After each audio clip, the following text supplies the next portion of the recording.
Bismillahirrahmanirrahim.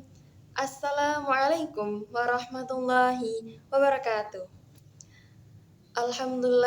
Alhamdulillahirabbil alamin wa bihi nasta'in wa ala umuri dunya waddin wassalatu wassalamu ala asrofil anbiya'i wal mursalin sayyidina Muhammadin wa ala alihi washabbihi ajmain amma ba'd. Yang terhormat selaku dosen pengampu mata kuliah Public Speaking bidang tafsir Al-Quran, Dr. Muhammad Minanur Rahman MSI, dan tidak ketinggalan pula teman-teman sekalian yang saya banggakan. Puji syukur kita panjatkan kehadirat Allah SWT yang telah melimpahkan nikmat dan syafaatnya sehingga kita masih diberi kesehatan sampai dengan detik ini. Salawat serta salam tetap tercurahkan kepada Nabi Agung Nabi Muhammad SAW yang kita nantikan syafaatnya di yaumul kelak nanti. Amin amin ya rabbal alamin.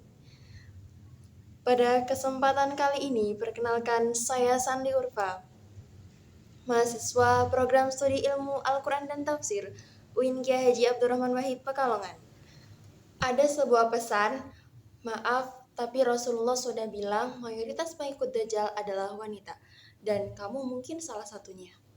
Di suatu masa yang belum terlalu jauh, akan datang seorang makhluk, bukan monster, bukan juga setan bercula, tapi manusia berpenampilan yang sempurna.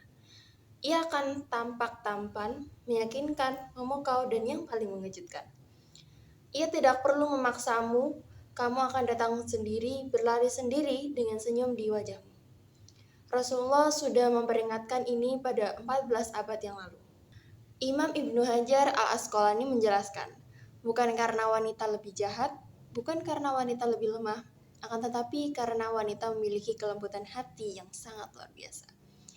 Dan Dajjal, ia tidak menyerang dengan kekerasan, ia menyerang dengan keindahan, ia akan muncul membawa kemakmuran yang memabukkan, kesenangan yang membutakan, kebebasan yang memenjarakan, dan hati yang lembut lebih mudah terpikat oleh keindahan.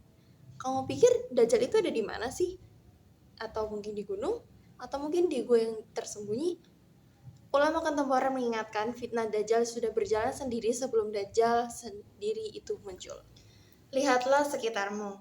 Sistem yang membuat kamu merasa cantik hanya dengan menggunakan filter, konten yang membuat kamu merasa hidupmu kurang tanpa membeli ini dan itu, narasi yang membuat kamu merasa bebas padahal kamu sedang dirantai algoritma.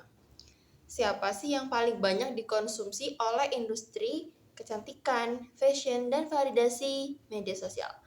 Siapa yang paling keras diteriaki? Kayak misalnya, kamu harus seperti ini, kamu harus seperti itu, kamu harus punya ini. Coba renungkan, siapa lagi kalau bukan wanita?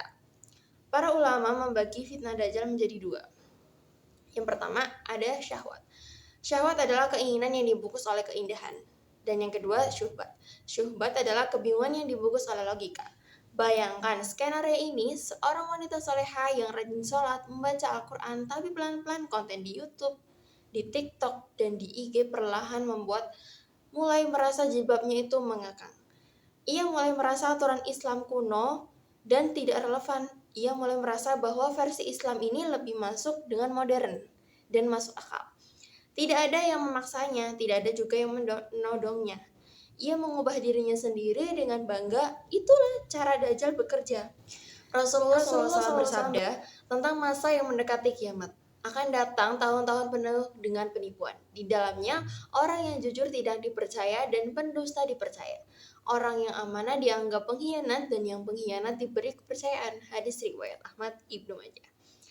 Coba cek feedmu, feed TikTok ataupun feed Instagrammu sekarang. Siapa yang paling banyak followersnya?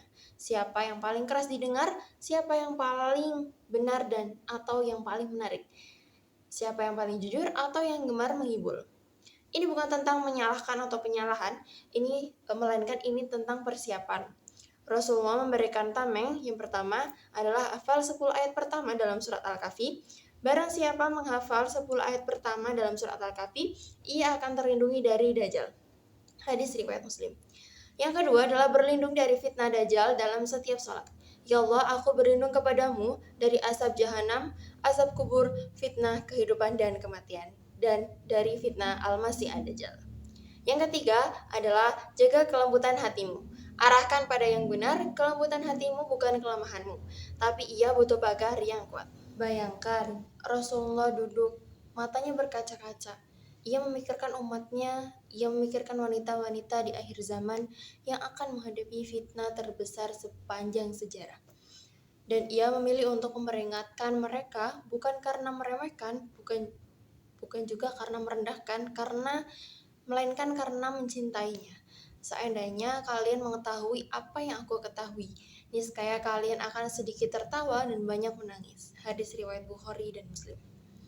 Peringatan ini adalah cinta, bentuk cinta. Pertanyaannya, apakah kamu mau mendengarnya?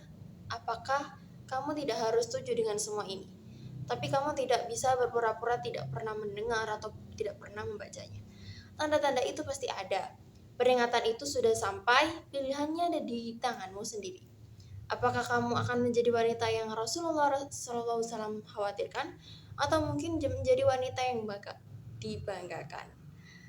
Aku melihat neraka dan aku tidak pernah melihat pemandangan seperti ini sebelumnya. Aku melihat bahwa mayoritas penghuninya adalah wanita. Hadis riwayat Bukhari Muslim. Wahai ukhti, Rasulullah tidak menyebut ini untuk membuatmu untuk merasa lebih rendah.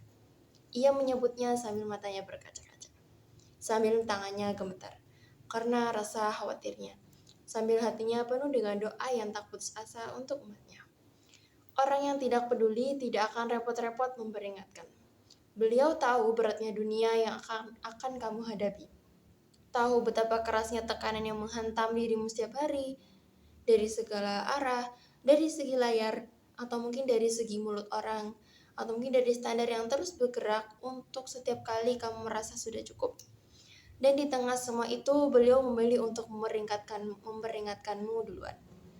Bukan karena laki-laki, karena kamu istimewa. Karena fitnahnya lebih halus untukmu. Karena taruhannya terlalu besar untuk dibiarkan tanpa peringatan. Ini bukan tuduhan, ini adalah tangan yang diulurkan dari 14 abad yang lalu.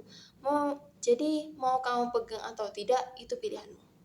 Simpan pengingat ini untuk dirimu sendiri di suatu hari, di saat dunia ini terasa terlalu berisik, di imanmu terlalu sunyi, Allah tidak akan pernah melupakanmu, dan Rasul tidak akan pernah berhenti mencintaimu. Demikian ceramah singkat yang bisa saya sampaikan, dan sedikit ilmu yang saya sampaikan. Kurang lebihnya mohon maaf apabila ada salah tutur kata yang kurang berkenan. Wabillahi taufiq wal hidayah. Wassalamualaikum warahmatullahi wabarakatuh.